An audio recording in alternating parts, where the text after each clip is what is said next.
We're driven by the search for better. But when it comes to hiring, the best way to search for a candidate isn't to search at all. Don't search, match with Indeed. Indeed is your matching and hiring platform with over 350 million global monthly visitors, according to Indeed data, and a matching engine that helps you find quality candidates fast. Ditch the busy work. Use Indeed for scheduling, screening, and messaging so you can connect with candidates faster. Leveraging over 140 million qualifications and preferences every day, Indeed's matching engine is constantly learning from your preferences, so the more you use Indeed, the better it gets. Join more than 3.5 million businesses worldwide that use Indeed to hire great talent fast. And listeners of this show will get a $75 sponsored job credit to get your jobs more visibility at Indeed.com/Blue Wire. Just go to Indeed.com/Blue Wire right now and support our show by saying that you heard about Indeed on this podcast. That's Indeed.com/Blue Wire. Terms and conditions apply. Need to hire? You need Indeed.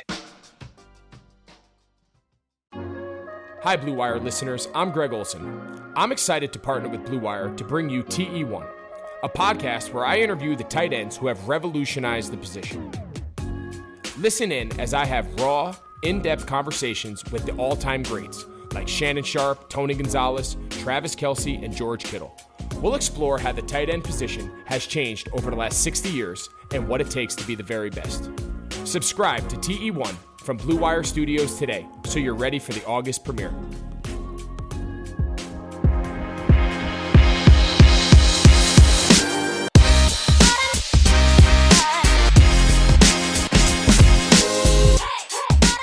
And welcome back to another episode of the Golden Bear Cast, where we run you through all of the Cal Golden Bears news you need to know about. And this episode is brought to you by BetOnline and Deal Dash, but we'll get to that later. Andy, we're recording another podcast. This is our second one of the night. Man, that was a secret fact. That was a secret fact, but we like transparency with our listeners. Now they're not going to know that it was a totally different day, and all of a sudden my mood was uplifted. Oh man! But how are you feeling? How are you feeling about doing two podcasts in one night? I feel great. My microphone is butter. My voice is still in tip-top shape. You know, I've got some work to do in the gym, training my voice before the season, but I feel like sitting at home for the last 4.5 months has really, built up the vocal cords necessary to put this thing to use as we head into the sports season known as the fall. That shall be like no other. Rob, yes. What have you done in the last week to prepare yourself for what's to come? To prepare myself for what's to come, I've been working out a lot at home using Ring Fit Adventure on the Nintendo Switch. That's how I've been getting my workouts in. So I'm squatting my pain away against these little monsters and trying to defeat Drago, the evil dragon who has taken over the sports world. So, dude, that's legit. Damn you, COVID-19. Hey, that sounds better than my Peloton rides. So. You're good. I don't know. I mean, but I think, I think Peloton fits your type of like working out though. Like you like biking. Like, you do it all the time. I do. Yeah. Big fan. Big fan of biking. You know what? The two of us are also a fan of. We're also a fan of free speech. Free speech. We're also a fan of college athletes using their platform to better themselves. And that's exactly what has happened and transpired this past week. So let me run you through. If you've been living under a rock and you don't know what's been going on, let me run you through what's been happening. So a couple weeks ago, there were things by Rudy Carpenter, who is the former Arizona State quarterback. He tweeted out that there are some current players that are trying to organize themselves to, stand their ground and make some negotiating demands with the conference. If people retweeted it, nothing came of it. Then comes this thing about that they're actually gonna send out some demands earlier last week, and then on August 2nd, the players of the Pac-12 drop a letter on the Players Tribune, and it's basically goes like this. I'll just read like the beginning. To ensure future generations of college athletes will be fairly treated fairly, #We Are United. Because NCAA sports exploit college athletes physically, economically, and academically, and also disproportionately harm black college athletes, #We Are United. In rejecting NCAA claims that #Black Lives Matter, while also systematically exploiting black athletes nationwide, #We Are United. And it goes down to say that for a lot of things, for a lot of statements. And so, at the end, what they said, what it does is it lists demands. It says Pac-12 football unity demands to protect and benefit both scholarship and walk-on athletes. There's 4 different segments. The first one is health and safety protections, particularly pertaining to COVID-19 protections and mandatory safety standards, including COVID-19 measures.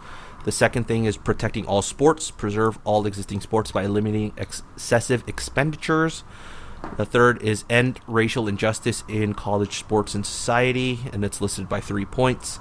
And then economic freedom and equity, with the inclusion of 3 points of guaranteed medical expense coverage, name, image, and likeness rights and representation, and fair market pay rights and freedoms. Some updates regarding this was that they got told that there would be a phone call with, I believe, Larry Scott, ASU's AD, and Utah's AD. And then also another development was that the Big Ten players actually put out a statement like this too, just without the part about financial, economic freedom and equity in terms of fair market pays and rights and freedoms of economic stuff. That's where we are right now. Andy, your initial takes when you found out about this. Man, I'm such a big fan of what this is driving at, and I think that ultimately this is something that we've been pushing for a while in the college sports community, which is the fact that the players should be paid. It's ridiculous.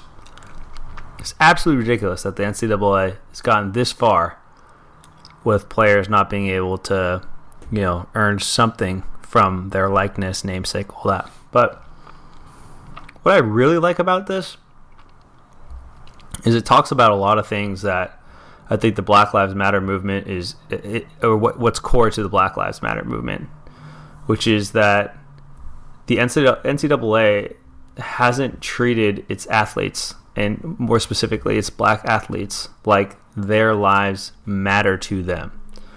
And I think the perfect example of that recently has been the things that we've been talking about, and for me it's abundantly clear. How do you put kids and how do you put their lives at risk more so than they already are playing a dangerous sport called football, and then say that they're not going to pay them, right? The other leagues, it makes sense. I do this for my job. I do this for my living. I'm a essential worker, right? That's what essential workers do. And so be it. Maybe we call that professional athletes are essential because, look, at this point, we have to acknowledge the impact that athletes and sports in general have on our mental health. This has been an awesome example of that. Like, I was lost in March and April on Saturdays or on weeknights. I was like, isn't there supposed to be baseball on? Or something I'm supposed to be able to do right now that I'm not able to do. And so I think that has built an appreciation for the fact that, like, maybe we should stop looking at athletes as much as we idolize them, but, like, appreciate them for what they do, which is bring us joy and sort of separation and peace in our mental state. And so what I really like about this is that this kind of brings all of these issues to the forefront and puts it into really well thought out points. And I think they're all valid. I would want the same things if it were me, and I would want the same things if it were my kids, and I would want the same things if it were my friends that they're asking for. And I don't think anything that's included in that is unreasonable. But it's about time, and it's a movement that's awesome to get behind. Side note, before I let you jump in, Rob. Please do. This will also provide an awesome opportunity of how college football coaches cannot handle shit that is outside of their lane. And I'm just going to say that as a teaser for where this conversation will go. I think I'm gonna approach it two ways. The first thing is I'm gonna approach it from like just the overall what they're trying to do, and when it pertains to the Cal athletes that are on this are part of the I think, what is it, 10 or 12 players that are like kind of spearheading this. The first thing is, I mean, all power to them, right? I think players are getting smarter. They're more aware.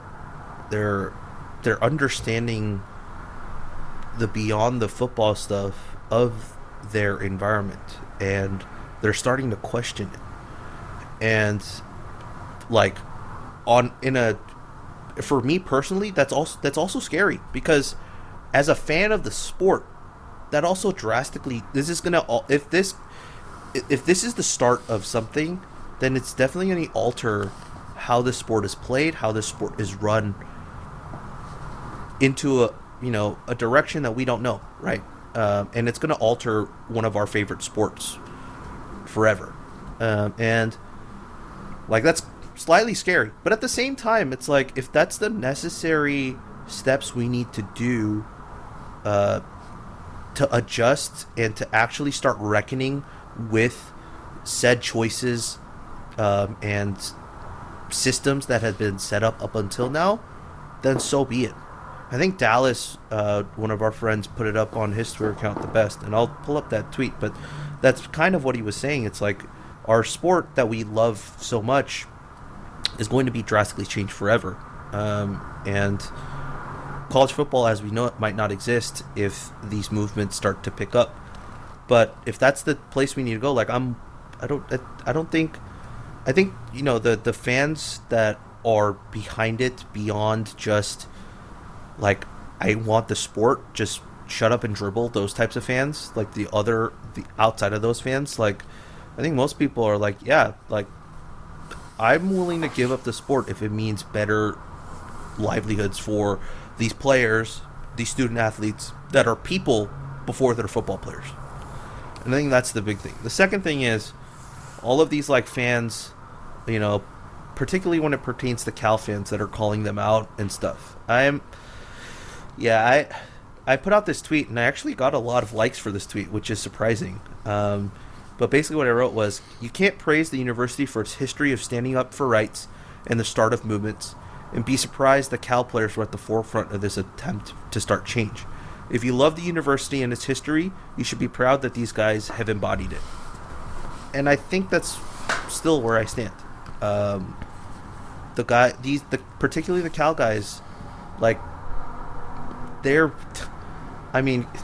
there any other like better way of showing their DNA of the university than to like be standing up for their own rights and starting movements? Like, come on, like, that's awesome.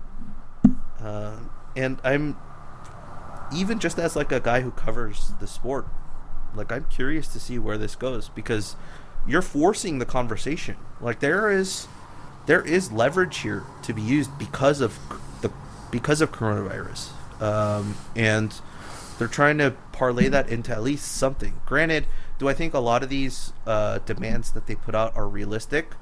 No. But at the very least, you force the start of a conversation, and I think that's the big thing, is that you've begun that process. Yeah, absolutely. That's the thing. People are like, oh, how could you include that? It's so unreasonable. Well, it's not. and it needs to be said. Like, dude, people thought that the entire Black Lives Matter movement in 2013, 14 was, they said the same things. So unreasonable to say that. How could you say that? You know, and it's like, it's crazy talk. So you talk about these things that seem so abstract. It's so impossible. Ending racial injustice in college sports and society, I imagine, is one people look at and say, how could we do that? And I think there's very clear and obvious ways to do it. And it starts at the top, and it also starts with a lot of effort and focus. And I think there's a lot there. But I have to say, my favorite is using the example of Stanford cutting their sports as, you know, as an example against, like, or an example in favor of ending lavish facility expenditures and using endowment funds to preserve all sports. I mean, that's perfect. Whoever that was spot on. So this is, yeah, I agree, Rob. You nailed it. This is very, very awesome. I fully support it. And it can only bring in the right types of innovation that the NCAA seems so scared to make. And that's why it's so important to listen to people that are kind of like your boots on the ground, whether you're, you know, in business or whether you're in sports or the sports world, business, like whatever world you're in. When you can get to your frontline leaders and your individual contributors, man, so that's your coaches and your players. There's so many good opportunities for innovation there, and this entire piece is just fantastic. I mean, let's go down the thing one by one. Like, I think you and I both agree, the health and safety protections, that's like a non-starter, right? Like, that, all those things should be there, and I think that's not that difficult, like, to come to an agreement about. Agreed. The protect the sports thing, I think that's where it starts to get a little bit hazy, right? The first point about Larry Scott administrators and coaches to voluntarily and drastically reduce excessive pay. I think the average fan is all probably in agreement. I think most Pac-12 fans probably think that Larry Scott should be fired anyways. So, but I think a lot of fans also agree that the money involved for coaches and administrators, particularly in the athletics departments, is way too high. But there's like wiggle room for discussion about that. I think ending performance and academic bonuses.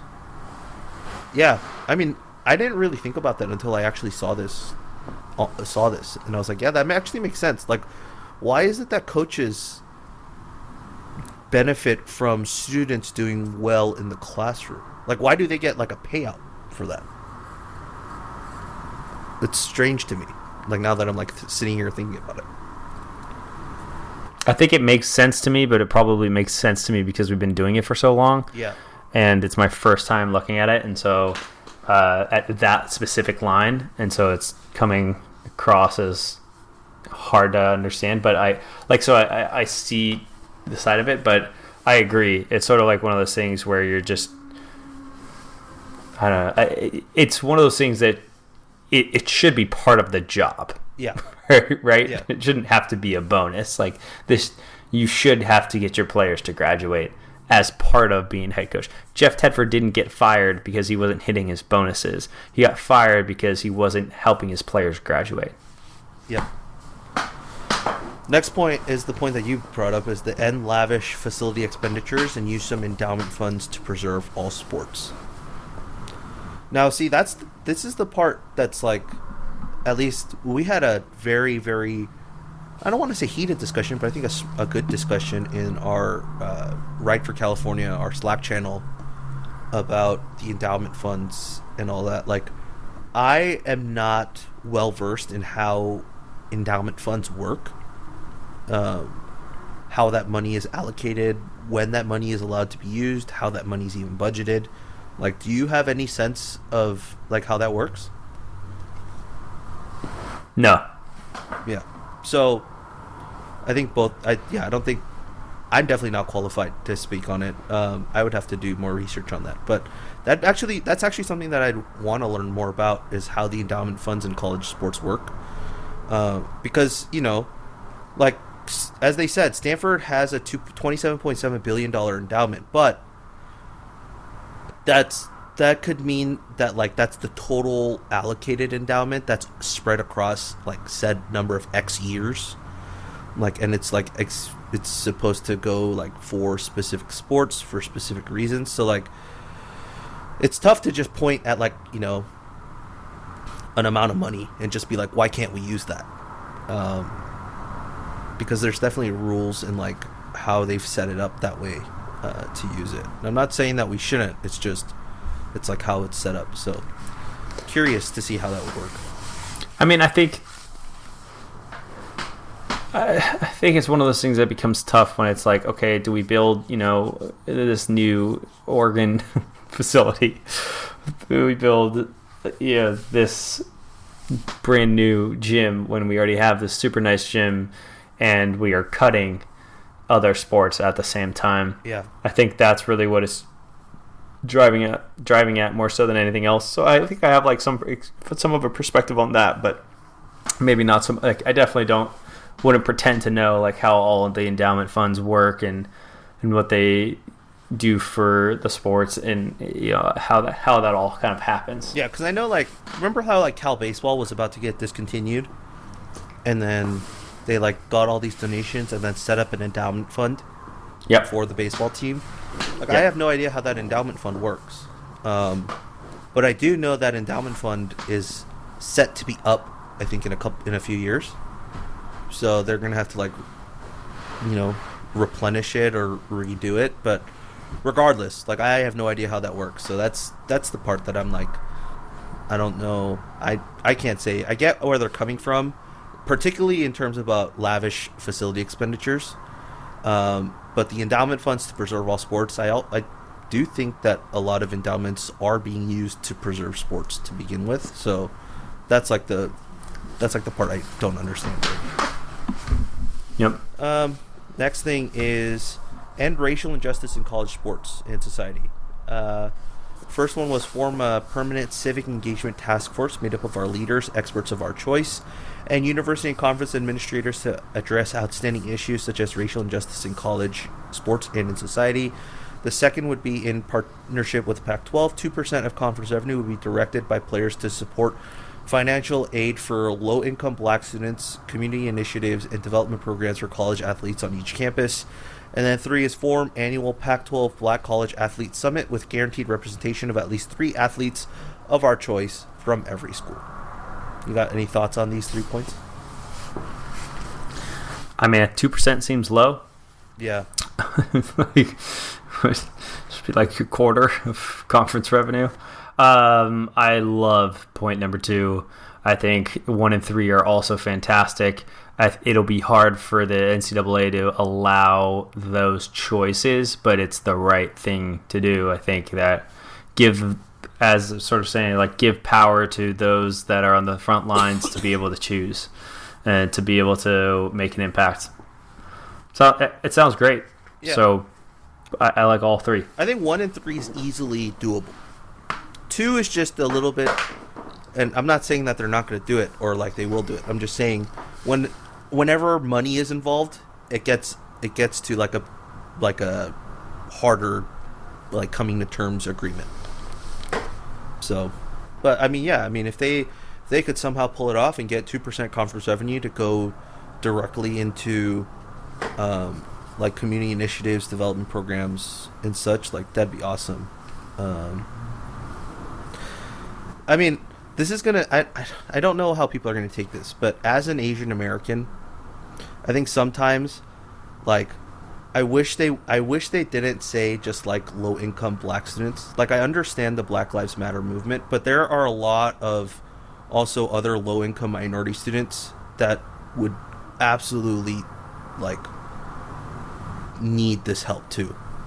And I wish that they had thought about that and expanded it a little bit, but I understand where they're coming from, particularly because they're coming at this with the Black Lives Matter movement and everything that's been happening over the last few days. But I wish they would, if they change the wording on that a little bit, I think that'd be great. But I think that it's an interesting. I don't even know where I'm really coming from commenting on this, but as being a white male, but I think that when you look at the population of our black population in the U.S. and what has been done from a systemic standpoint, yes, there's absolutely other ethnicities and race that have been impacted, but it would be hard to point to anybody besides black people that have been impacted as heavily. And so I'm okay with the focus being solely on bringing low-income black students, because look at Cal. Cal was a great example for me. It was shocking how few black students there were at Cal when we were there. yeah, And it was what 38% white and then 35% Asian, Yeah. and then you had some Latinx involvement there. So and it was 6% black. That's crazy. yeah. And that's Cal in the Bay Area. It was shocking. And so I agree, but I also really like that it's solely focused there. And maybe that's why it's 2%. And, maybe it's about driving that figure to 15%, and then you split it up in some sort of way. But Open anyways. it up to a general low-income students. Yeah. Right. Yeah. No, I totally agree. It's just sometimes I've been seeing, or at least recently, just been seeing a lot about, minorities and just reading up about minority struggles. And, being an Asian American person, I've been blessed enough to be, raised in a, middle class, family. And so I didn't have to deal with that, but I do know that that's a big issue, and it's a lot of the times the Asian American population tends to be not included when it comes to those types of discussions, which kind of sucks. But all in all, as we said, the premise of what they're trying to do is the big part. That's just a personal qualm I have with the wording. But yeah, we can go on. Economic freedom and equity. So this is the big one that a lot of people are mad or questioning or calling people out about. So the first one is guaranteed medical expense coverage, medical insurance by players for sports-related medical conditions, including COVID-19 illness, to cover 6 years after college athletics ability ends. Name, image, and likeness rights and representation. The freedom to secure representation, receive basic necessities from any third party, and earn money for the use of our name, image, and likeness rights. I don't think any of us have any issues with those first two, right? I think we're all in agreement with that. I think it's important because you don't know what the long-term impact of COVID is. Right. So I like that it's 6 years post-college athletic eligibility. Right. Particularly pertaining to COVID, too. Yep. All right. And then this is the thing that I think, we'd have a good discussion on is fair market pay, rights, and freedoms. So the first one is distribute 50% of each sport's total conference revenue evenly among athletes in their respective sports. 6-year athletic scholarships to foster undergraduate and graduate degree completion. Elimination of all policies and practices restricting or deterring our freedom of speech, our ability to fully participate in charitable work, and our freedom to participate in campus activities outside of mandatory athletics participation. Ability of players of all sports to transfer one time without punishment, and additionally in case of abuse or serious negligence.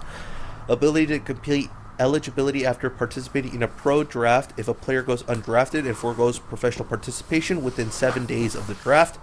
6, due process rights. All of them are great. I really think so. I really do.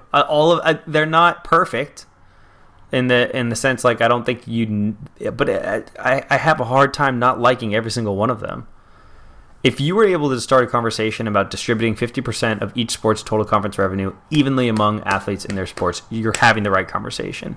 6-year scholarships make a ton of sense to me, to make sure that you're covered throughout the entire time which you're a student and not left hanging with some sort of debt. You gave your, in some cases, your entire, post-athletic career to the fact that you're a college athlete. It makes full sense to me. Absolutely eliminating all policies restricting and deterring freedom of speech, and then also like campus activities outside of athletics participation. Dude, if you're an athlete, you weren't able to do anything. Like, you couldn't even play like rec sports. They didn't want you to get hurt, and it's just like you lose that freedom. I think the one-time transfer makes total sense. Absolutely, in cases of abuse or serious negligence, if there was some way to make it even easier, that would be great for people in those situations. I think that the number 5 makes sense to me too. It's like, sure, it's like, you didn't really do anything. You didn't take any money. Why did you lose amateur status, right? If you go through the draft, you hired an agent, but you haven't brought any money in. They're going to have to change all those rules anyways, but like, at that point in time, if you get number 1, or if you get some of the other ones in the other mentions, it's like, that should be how it is. And number 6 seems pretty straightforward. Yeah, number 6 seems like, why aren't we doing that already? Yeah, I think everything makes sense. The only point of contention, I think, is number 1, right? The 50% of each sport's total conference revenue evenly among athletes in their respective sports. So that's the tough part. Is because now you come to a question about Title IX, you come to a question of, what about those sports that basically don't make any money? Like, how do you divide that up? How do you budget that so that those sports can thrive despite shifting 50% of the budget to the players? Yeah, that's a tough like economics and like budgeting question. But yeah, I think and then yeah, of course I said like women's sports and like Olympic sports and all them, like, because I mean, realistically, if you look at this, and let's like to be totally honest, like, who's making the most money off of this, right? It's men's basketball and football. Like, if you were to totally take it by each sport's total conference revenue, right? Yep. So that's a huge discussion point now, of like, now you're going to have each sport kind of pointing the finger of like, why did they get 50%, or why do they get that much money? And boy, that's like a tough conversation to have. But with that, I think it's a perfect time to stop for a second to go over our sponsors. Sports are coming back, and so are your chances to bet on your favorite teams and events.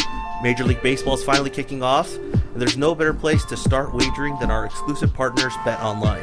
Check out all the odds, futures, and props to bet on, all available 24/7. And with the return of sports, Bet Online sat down with former pro players Eddie George, Harold Reynolds, and 7-time NBA champ Robert Big Shot Horry.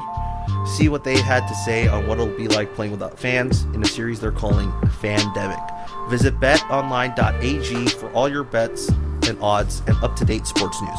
Remember to use promo code BlueWire to receive your new welcome bonus. That's promo code BlueWire. Bet Online, your online wagering experts. Rob, have you ever heard of DealDash.com? It's the best, most honest bidding site where you can win things you never expect at a price you'd never believe. They have over 1,000 auctions every day on electronics, appliances, beauty products, home decor, and even cars. And we know our friend Marshawn Lynch is a big fan of the decor. Here's how it works. It's like an auction, but every item starts at $0 and only goes up 1 cent every time you bid. The kicker is that auction clock restarts after just 10 seconds. That means every time you bid, everyone else has 10 seconds to answer, or the item is yours. If you go ahead and buy now, Deal Dash is offering our listeners an extra 100 free bids upon sign up, on top of their other discounts.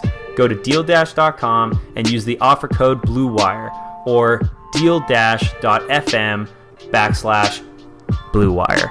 That's DealDash.fm/BlueWire. And we're back here to talk more about the United We Stand demands movement. I guess if my chair yeah. comes on and is showing up in this podcast recording, it's my chair. It makes weird sounds. I apologize. I guess to kind of wrap up, just a couple questions I thought that would wrap up our thoughts a little well here. And we'll go one by one. So the first case, Andy, what's the best case scenario here, you think, with these demands? The cynic in me says that the best case scenario is that the Pac-12 at least takes them somewhat seriously and tries to start listening to their employees who are their players. The optimist in me says that they take them very seriously and try to adopt 50% in the next 2 years. I think we'll land somewhere in the middle of those, hopefully, but it's hard putting faith in something that you inherently already didn't have a lot of faith in to begin with. Mm-hmm. And we're talking about a system that's been in place for years upon years, and people have been just turning a blind eye and just saying like, yeah, I enjoy the sport of college. I love college sports, love it. Oh, but it promotes, basically like free labor. And they're like, oh, well, no one wants to engage on that stuff because it's uncomfortable. So I think it'll take longer than we expect. Yeah, I think the best case scenario, I think, is basically what you said. You start negotiations. That's where you got to start. The issue here is that their leverage right now is based on them not playing this year if a lot of their demands aren't met, correct? Because of the coronavirus. But let's say this gets pushed to, the first or second week of September, like when the season's about to start, towards the end, and they figure out that the season has to be canceled because it's not getting any better. Then the players on their side lost all leverage because the Pac-12 doesn't really need to negotiate since there's no season, right? They can't threaten to sit out of something that's not happening. So it's like in a weird like game of chicken / like timing of who's gonna come to the conversation table first, and like be like, yeah, we need you more than the opposite. So what's your worst case scenario? Worst case scenario is that you have this PR stunt of discussions and like this thing, maybe they crumble to like crumble's not the right word, but they like adhere to all of like the easy stuff, right? Like, yeah, we can make a civil engagement task force. Like, yeah, we can make a Black College Athlete Summit for you guys. Like, that's like a feel good story for us. Like, we're the only conference in the country to have a Black College Athlete Summit every year, and things like that. But then like they don't really address anything else, right? Like they just kind of claim everything else. Like, yep. We'll talk about it, but sounds plausible. Yeah. Sadly. What do you think is the realistic situation? Like, what's the realistic outcome of, let's say, the next like 2 months? Because this kind of has to be resolved before football season starts, right? I mean, I think we kind of talked about it a little bit, just in the sense of like the NCAA and Pac-12 specifically having an opportunity to actually like lean into some innovation.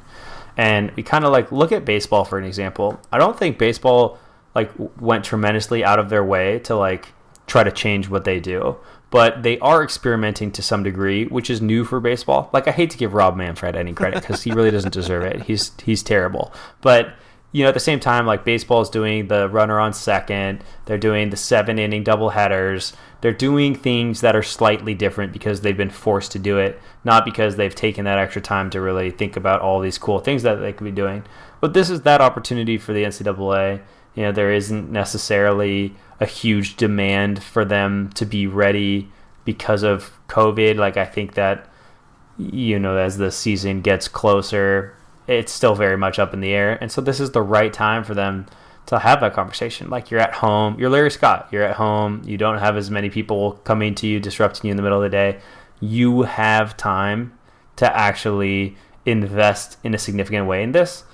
And so I would hope that, also, like, look at the impact that it had with the state of California and then all the other states that followed after that in regards to giving NCAA players the rights to their likeness. So I think that also will have an effect, as you said, with the Big 10 and those players too. So I think to kind of go into where our last question is like, does this change the landscape of college athletics forever? It has the potential to. It just depends on how seriously it's taken. And should college athletics change forever? Yes, definitely. It's beyond the point of where we should be changing. But I'm curious to get your thoughts, Rob. I'm actually on the same boat as you. I said that at the beginning, right? It's like, does this change the landscape of college athletics forever?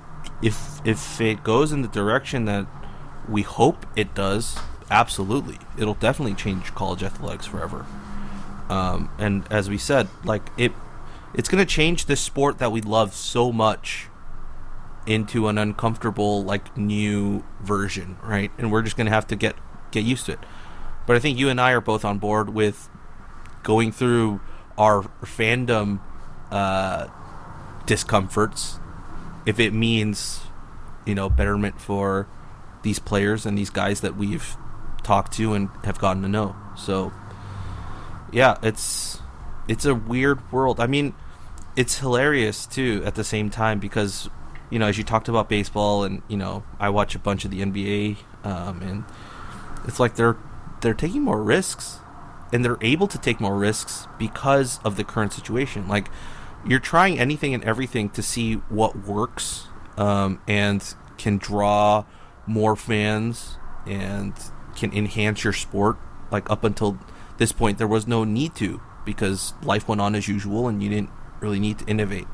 Now they're doing that across all these sports, right? And I think that's kind of what's happening in college sports right now, is that there's no reason not to take advantage of the current situation by the players, to at least have these negotiations, to at least start the conversation somewhere, because they're at this point now where college sports might not happen. And if they do, like, the players actually have leverage here right now, because they're saying we're going to sit out if we're not listened to at all. So, I mean, that's the reason the Pac-12 is even coming to the table to negotiate, right? With that phone call with Larry Scott and all those people. So, yeah, this is it's very interesting times ahead. Yeah, so maybe there's, a real opportunity for change here, and then, we'll kind of see where it falls out. But it's definitely I think what we're both saying is it's the right conversation to be having. Yep. And we're glad that we're having it, whether or not it took a global pandemic to kind of spark it. So this global pandemic is sparking a lot of things, man. Yes, many negative, many positive. Oi.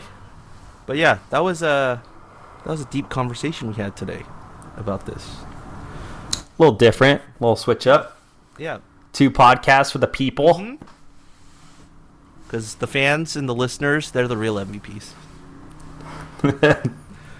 Well said. True that. But yeah, that wraps it up for us here on another episode of the Golden Bearcast. You can find us on Twitter at Golden Bearcast. You can email us at goldenbearcast@gmail.com. You can find us on Twitch, on Twitter, and on Instagram. And also, you can join our Discord channel, the Golden Bearcast Discord channel. Just add us on Twitter, and we'll send you over the link. You can find me at Rob11HWANG. You can find Andy at Andy J Beast Mode. And that's it. we might be back soon with some recruiting news stuff because that's probably the only football stuff we have right now going. But other than that, you'll hear from us sooner rather than later. And with that, as always, go Bears. Go Bears.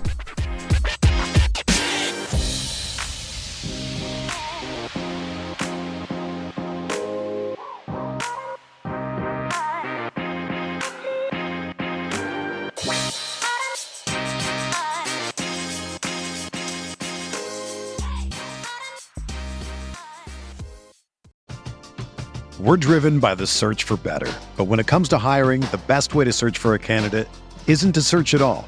Don't search, match with Indeed. Indeed is your matching and hiring platform with over 350 million global monthly visitors, according to Indeed data, and a matching engine that helps you find quality candidates fast. Ditch the busy work. Use Indeed for scheduling, screening, and messaging so you can connect with candidates faster. Leveraging over 140 million qualifications and preferences every day, Indeed's matching engine is constantly learning from your preferences, so the more you use Indeed, the better it gets. Join more than 3.5 million businesses worldwide that use Indeed to hire great talent fast. And listeners of this show will get a $75 sponsored job credit to get your jobs more visibility at Indeed.com/Blue Wire. Just go to Indeed.com/Blue Wire right now and support our show by saying that you heard about Indeed on this podcast. That's Indeed.com/Blue Wire. Terms and conditions apply. Need to hire? You need Indeed.